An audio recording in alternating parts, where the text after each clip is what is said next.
ऋषि दुर्वासा का और भगवान कृष्ण के पुत्र साम का। क्या साम नशे के आदी हो गए थे, जामवंती के पुत्र साम नशे के आदी हो गए थे और नशे की हालत में, अच्छा परमात्मा की इच्छा के बिना कुछ नहीं होता। जब महाभारत खत्म हुई तो गंधारी ने भगवान को श्राप दे दिया। उन्होंने कहा कि भाई जैसे मेरा परिवार लड़ लड़ के मर गया, ऐसे ही तेरा परिवार भी लड़ लड़ के खत्म हो जाएगा,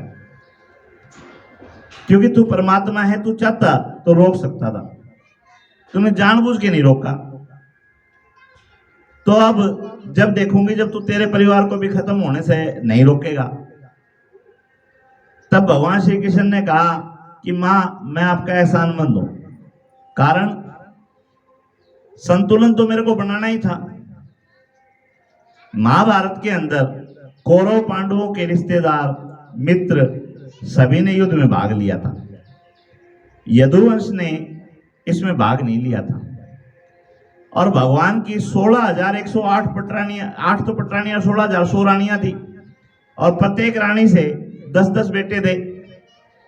प्रद्युम्न जो बचपन में ही बड़े कर दिए गए थे, उनके भी पोते थे। और ऐसे भगवान का जो परिवार था वो 56 करोड़ का परिवार हो चुका था। और भगवान का अंश और 56 करोड़, और उससे अलग जब देवकी को कंस ने कारागार में डाला, उससे पहले आकाशवाणी हुई थी कि परमात्मा अवतार लेंगे। तो जैसे ही ये पता लगा कि परमात्मा अवतार लेंगे, यदुवंश को खत्म करना था, गंधारी का श्राप सहयोगी बनाया। और वो श्राप फलीभूत कैसे हो?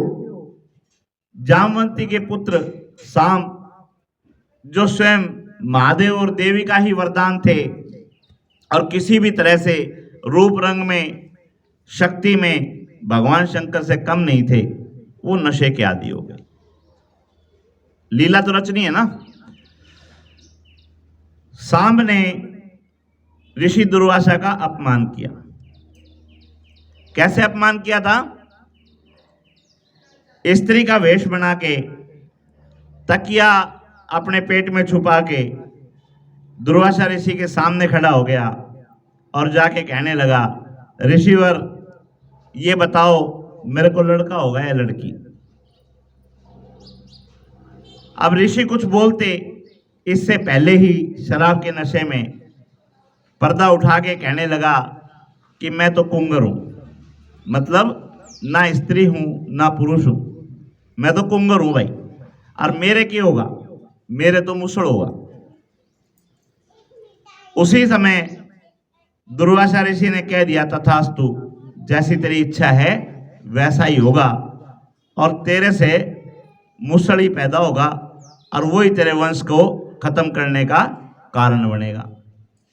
तो ये संतों के अपमान का प्रभाव है, यानी हमारे को संतों से उलझना नहीं चाहिए। और वही कारण बना। शाम को पेट में दर्द हुआ, उनकी सर्जरी हुई तो उसमें तिनका रूपी मुसल निकला। उस मुसल को बलराम जी ने चूरा करवा के समुद्र में डलवा दिया। समुद्र के किनारे वो बीज बन के वहां पे बांस के पेड़ उग गए। और शाम भी अपनी आदतों की वजह से वहां पे नशे की हालत में अपने दोस्तों के साथ था। इधर बलराम जी और कृष्ण जी वहां पहुंच गए। नशे की हालत में कोई पिता नहीं होता, कोई ताऊ नहीं होता, कोई माँ नहीं होती। आप देखो नशे की हालत में क्या क्या कर देते हैं लोग। नशे की हालत में जो नशा करता है आसपास में, आप देख सकते हो क्या क्या स्थिति होती है, कहने की जरूरत नहीं होती ज्यादा। ताऊ का और पिता का अपमान कर दिया। उस अपमान के चलते कृष्ण भगवान भी क्रोधित हो गए और कृष्ण भगवान ने भी बोल दिया कि मेरा अपमान मैं सहन कर सकता हूं, लेकिन मेरे भक्तों का, मेरे भाई का अपमान मैं सहन नहीं करूंगा। और वहां युद्ध हो गया और युद्ध में 56 करोड़ यदुवंशी आपस में ही उन्हीं मूसड़ों को उठा उठा कर उन्हीं से लड़ते लड़ते आपस में खत्म हो गए। तो ये संतों का श्राप था जो फलीभूत हुआ।